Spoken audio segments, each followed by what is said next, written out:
Okey, kita pergi pada muka surat 21, buku aktiviti B.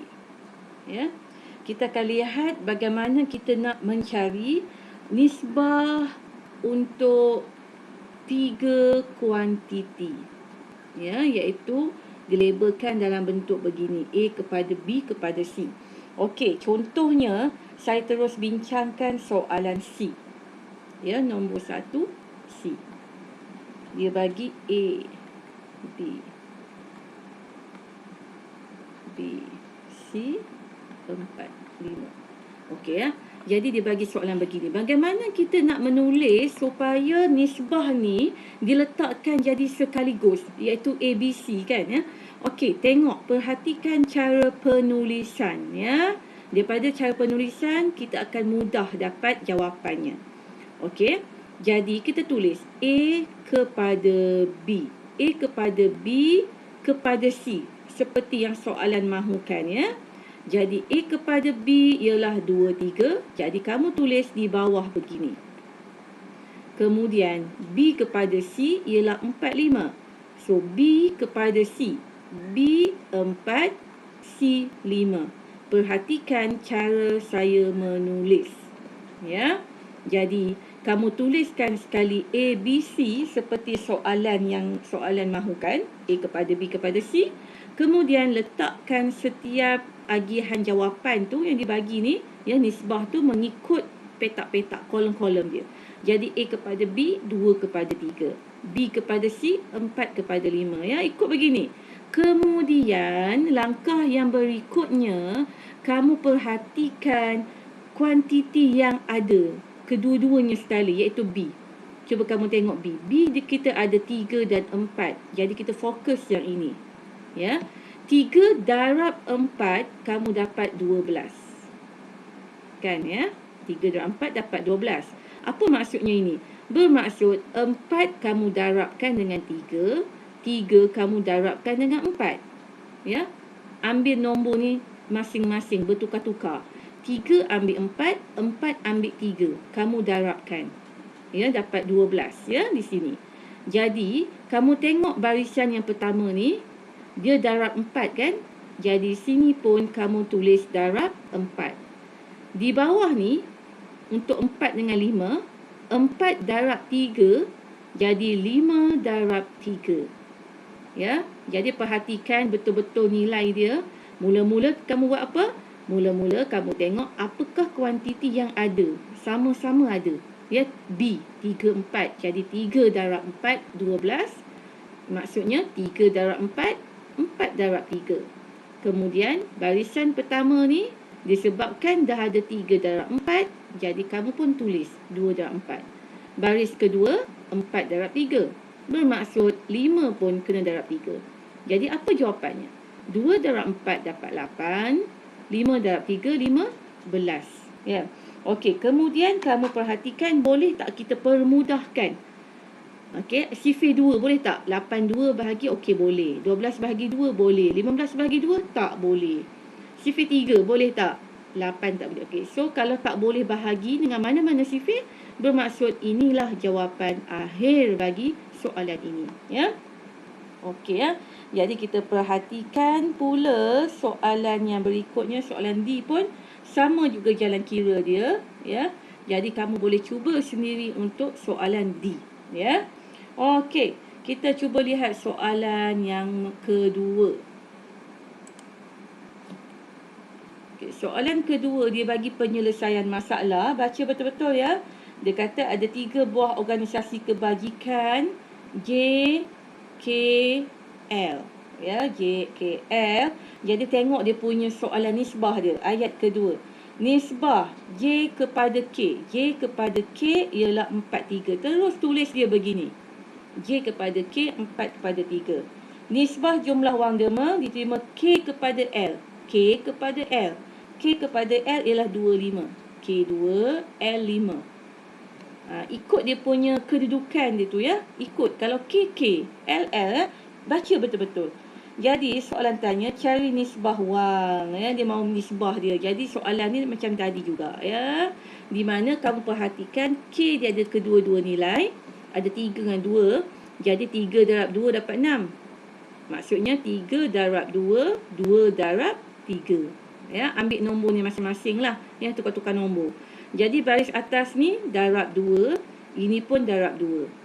Baris bawah darab 3, ini pun darab 3. Jadi jawapannya 4 darab 2, 8.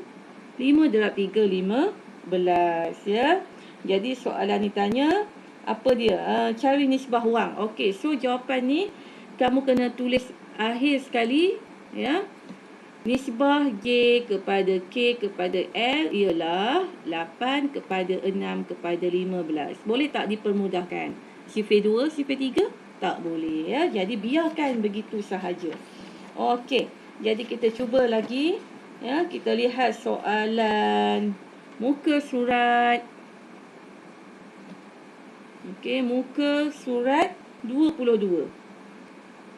Muka surat 22, soalan 1B. Ya, soalan 1B, soalan penyelesaian masalah. Ya.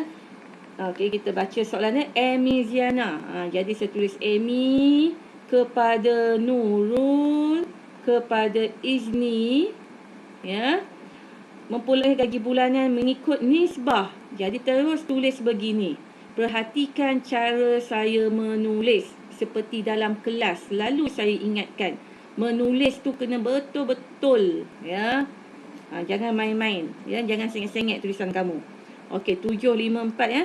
Gaji bulanan Amy Ziana ni ialah 3,500. Jadi kamu terus tulis dia di bawah begini. Ini maklumat dia, ya. Berapakah gaji bulanan? Jadi dia tanya berapa Nurul dapat, berapa Izni dapat. Okey, ya. Jadi di sini bila kamu tulis begini, kamu dah boleh nampak hubung kait antara nilai yang kamu ada. Ya. Jangan sibuk-sibuk nak tengok Nurul berapa, Izni berapa. Kamu fokuskan kepada Amy.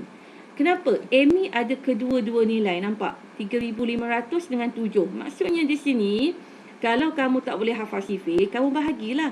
3,500 bahagi 7 bermaksud dapat 500. Ya, guna kalkulator, ya. Jadi 7 ni maksudnya darab 500, kan, ya, dapat jawapan ni, ya. Jadi ini semua darabkan dengan 500.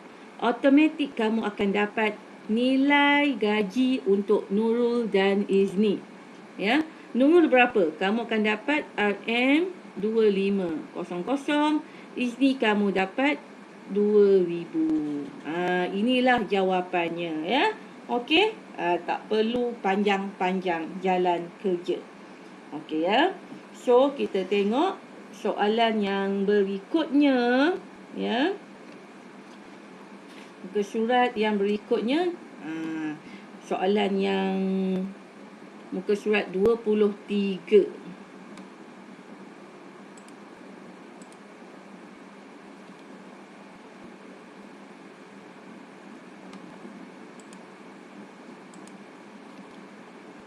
Okey, muka surat 23. Ya, kita perhatikan soalan B, nombor 1B. Ya, andaikan kadar pertukaran mata wang asing ialah 1 pound British bersamaan RM5.20. Jadi 1 pound kamu ada maklumat dia bagi, ya, sebanyak ringgit Malaysia RM5.20, ya. Haizam ingin menukar RM1,200. Jadi dia ada RM1,200, ya. Jadi berapa pound dia boleh dapat? Soalan ni simple saja, di mana kamu boleh bahagikan sahaja, ya. Iaitu 1,200 bahagi 5.20. Kamu gunalah kalkulator kamu, ya.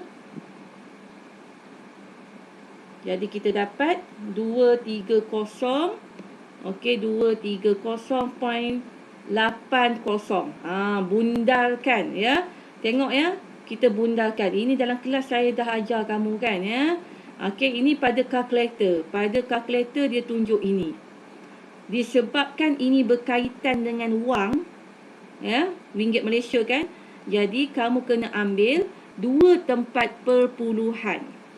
Ya, 2 tempat perpuluhan mewakili nilai sen. Ini. Jadi ni 9 kena tambah 1 lah. Ya, kena tambah 1. Okey, jadi kalau tambah 1 7. Okey, sorry. Jadi ni 7 lah ya. Okey, so 230.77. So ini 77. Okey, 77. Jadi sekarang ni apa yang kita akan buat? Kita akan darabkan ini dengan 230.77. Ini pun kamu darabkan dengan 230.77. Jadi jawapannya automatik kamu akan dapat. Dia dapat pertukaran nilai sebanyak 230.77 pound. Inilah nilai tukaran dia dengan wang sebanyak RM1,200 ya. Okey. Jadi apa lagi? Soalan-soalan lain tu kamu boleh cuba sendiri sebenarnya ya. Okey. Nanti kalau ada apa-apa kamu boleh tanya dalam grup kita ya.